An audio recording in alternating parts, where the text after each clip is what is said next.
Hi everyone, I'm Jaye Weatherburn. I currently manage a program of work for digital preservation at the University of Melbourne. During 2020 and 2021, I was seconded half-time to the Digital Preservation Coalition to help progress DPC operations in the Australasian region. Hello everyone, I'm Alexis Tindall. I'm Manager of Digital Innovation at the University of Adelaide Library. In this role, my responsibilities include supporting research data management, helping humanities and arts researchers who are using data and digital tools, and finally developing and implementing our digital preservation strategy and roadmap. It is in that final role that I am the organisational representative on the DPC Australasia stakeholder group. Hi everybody, my name is Michaela Hart. I am the Senior Digital Archivist at a Department of Health, a state government department in Victoria. I'm also the Digital Preservation Coalition Australasia Working Group delegate in my role as counsellor on the Australian Society of Archivists Council. So I've got two hats on today. During 2020 and 2021, the Digital Preservation Coalition established an exploratory project in partnership with the University of Melbourne in Australia. The university has provided support for digital preservation community development since 2018, especially through the founding of the Australasia Preserves Community of Practice. The DPC and UNIA Melbourne partnership included meeting 5 strategic goals through this 2-year project period. And this was implemented through a secondment arrangement whereby the University of Melbourne provided a part-time member of staff to work on these 5 strategic goals. The first one being to sustain and expand the Australasia Preserves Community of Practice.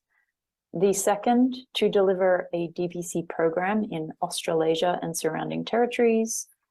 The third, develop self-sustaining membership to support a permanent office of the DPC in the Australasian region.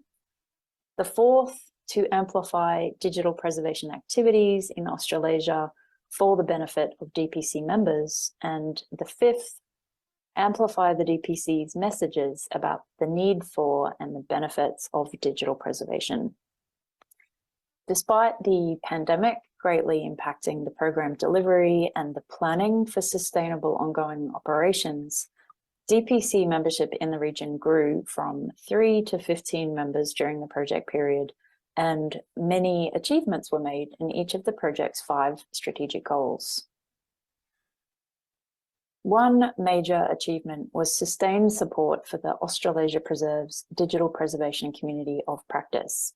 Monthly meetups were organised and hosted for the community throughout 2020, moving to quarterly meetups throughout 2021, and these attracted attendance of 40 to 100 people, varying due to the topics on offer and the timings of these events, and many of the events are actually recorded and they are shared openly with the international digital preservation community on the Australasia Preserves YouTube channel. A volunteer organisers group formed in April 2020, which continues to this day to support community activities, growth of the community and the forum management. And training modules called Digital Preservation Essentials were developed by volunteer community working groups in 2020, with these resources also made openly available to the broad digital preservation community. During the project period, Australian DPC university members, the University of Melbourne, the University of Adelaide, University of Sydney and Monash University also mobilised to write a joint digital preservation response statement to the Australian Research Data Commons, or ARDC-led Institutional Underpinnings Program. This program aimed to develop a framework for institutional research data management across Australia's universities. We noted that digital preservation was missing from the draft framework, so the university DPC members convened, and within 24 hours, we had co-developed a statement as feedback to raise the profile of the Digital Preservation Challenge. The collaborative statement on digital preservation that we wrote was reviewed and accepted as one of 16 essential elements of developing a national framework for institutional research data management.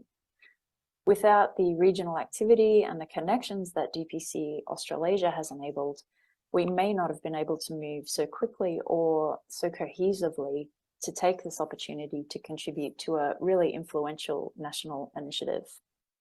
As I said in my introduction, I'm the sole digital archivist working in a large government department. So working in large organisations in digital preservation can be similarly isolating to those in smaller ones. Transitioning traditionally paper-based archival and record-keeping functions into digital with robust and sustainable preservation workflows requires advocacy, education and training. Access to the Australasia Preserves community of practice and DPC membership through the Australian Society of Archivists has provided this digital archivist access to training and resources that would be otherwise unavailable. The familiar mantra that digitisation is not digital preservation expresses itself frequently when advocating for large collections of paper-based materials. It may not seem analogous, however. The reality is many archivists work in hybrid collections, and while sustainable digital preservation is a goal, practitioners must take a holistic view of an entire collection and prioritise and justify the areas of greatest need.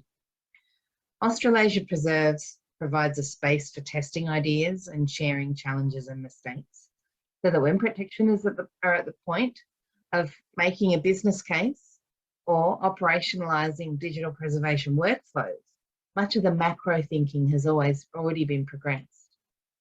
An example of this has been when I've been working with colleagues in system design. Considerable advocacy and relationship building with these colleagues has shifted the role of digital archivist from the person to go to when the system is being retired to a colleague to involve at the development stage. This has resulted in a true picture of the technology and costs required to maintain information for the whole of its life. The University of Adelaide Library went through a period of transformational change in the late 2010s. That included a reconceptualisation of our balance between physical and digital resources and reconsidering the associated skills and roles for our staff. This culminated in a commitment to digital preservation in mid-2020, which was evident where we joined the Digital Preservation Coalition as their 100th member and stated our intention to develop a digital preservation strategy in our operational plan, and invested in my role to make it happen.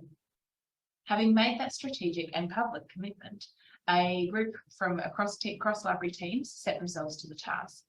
Despite having skilled and experienced information management professionals in the room, the scale of our diverse digital collections that include heritage collections, scholarly outputs, published and unpublished manuscripts, art, research data, business records and archives, and the fact that they were managed by different staff in different professional roles across multiple business systems, it all became quickly overwhelming. Our DPC membership brought us extraordinary benefit in this context, and our strategy and roadmap could not have been achieved without 7 tours and the community that we joined. The Rapid Assessment Model, or RAM, set out the key capabilities that needed assessment and attention in order to achieve effective preservation, and gave us a structure that focused that sort of enthusiasm, knowledge and interests into an actionable plan. The Novice to Know-How training helped make sure that our working group were all on the same page, speaking the same language, and helped us offer upskilling to those staff who have direct responsibility for digital collection. But importantly, as well as reviewing our draft strategy, the DPC stakeholder group colleagues formed a network of similar-sized organisations facing similar challenges in a familiar, professional and budgetary environment. While published case studies are really helpful and useful when researching this kind of strategy, a trusted peer network and direct connection with equivalent organisations helped us benchmark ourselves even more effectively. We come now to the end of the first 12 months of our roadmap, and we're approaching the end of our first phase, and we continue to appreciate those benefits. Following the project period, we've seen the DPC University of Melbourne partnership continue into 2022 with successful recruitment for a new head of DPC Australasia and Asia Pacific now in place, with Robin Wright in the post. The work plan for the rest of 2022 is focusing on outreach through members networks to grow and diversify regional membership, and an ongoing program of webinars in the Australasian time zone. As a DPC Australasia stakeholder, our organisation has really appreciated the opportunity to be involved in business planning. And we note the pause and shift that the network has seen in the first half of 2022. The Australasian network has grown substantially in the period since we joined. And with that, the nature of communications interaction amongst that group has changed. It's less of a small club of DP passionate colleagues and more of a formal network that is richer for the mix of organisation types that we now encompass. We've also benefited in the early stages from the extraordinary vision, persistence and networks that Jaye worked to develop with the support of her University of Melbourne colleagues in that initial establishment phase. And Robin, as the incoming head, has a different task ahead of her as she consolidates and strengthens this maturing community. Thank you. I'd just like to wrap up by saying thank you for having us, and being part of this community is very professionally and personally rewarding. In Melbourne, we're planning a conference in 2023. It'll be the first Australian Society of Archivists conference that we're hoping will have a much stronger digital preservation theme. So hopefully, if some of you have been putting off travelling to Australia, we might see you down here then. Thanks very much, everyone. We are very much looking forward to questions and discussion.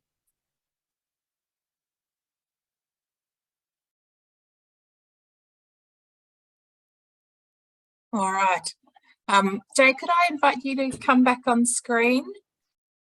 Thank you, everyone, for your patience with my technical controls there.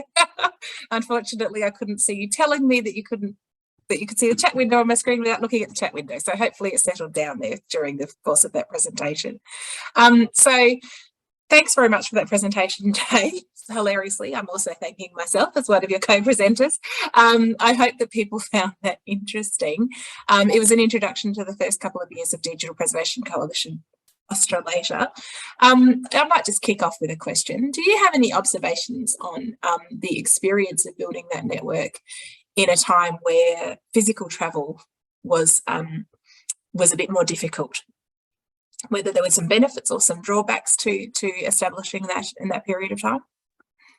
Yeah, if I focus on the positives of the situation, as I like to do at the moment, perhaps the presence of the Australasia Preserves community, having that already established. I think when we were all affected by COVID in 2020, you know, we'd had 2 years of Australasia Preserves by that point, and we were very used to online meetups and online interactions, and we'd built a really great trusted community, I think, already. And I think that community really latched onto the DPC growth and the initiative that was happening then throughout pandemic times, that we had to move online. We had to immediately rejig everything we thought we were going to do. So I'd point to that as a massive positive, having an already established community. I think I really felt the benefits of that through the work. If anyone else had any further chats, we do have a couple of minutes with Jaye before we take on the next presentation. Feel free to pose your question in the chat window. We've established, what's your best case scenario for the future of DPC Australasia and Asia Pacific, Jaye? Best case scenario. You know, I was going to ask you the exact same thing, Alexis. Like, imagine it's 5 years in the future. What do you want to see? As a co-author of this paper, as an investor in this initiative, I'm turning it back on you. Thank you. Well, one thing I'm very excited about is iPres coming to Wellington in 2025. I think that will be a huge boon for the Australasian community.